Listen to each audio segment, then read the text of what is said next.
ফালি দান খরচ দিলাও আলিম সানে হইন, কারণ ময়নার যদি বিয়া হই যায় আমি বাঁচতাম নাই। হায় গো ময়নার যদি বিয়া হই যায় আমি বাঁচতাম নাই, ঘুমটা করার নাই।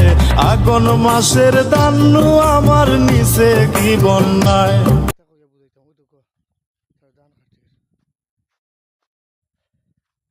অনেক কষ্ট করার মানুষ আর কি, ধান কাটা সব কিছুই। আর পানি তোর ওইছে বা ওইব, এটা স্বাভাবিক। কিন্তু বাকি ওই যে একটা টুমা ইনো 5.5 কেয়ার জমি গেছে কি একজন চাষা, সকল দোয়া করবা যেন আর কি সবে ধান কাটতে পারে। ওই দোকা বাই ই চাষা ধান কাটরা বা বাই সম্পর্ক চলে।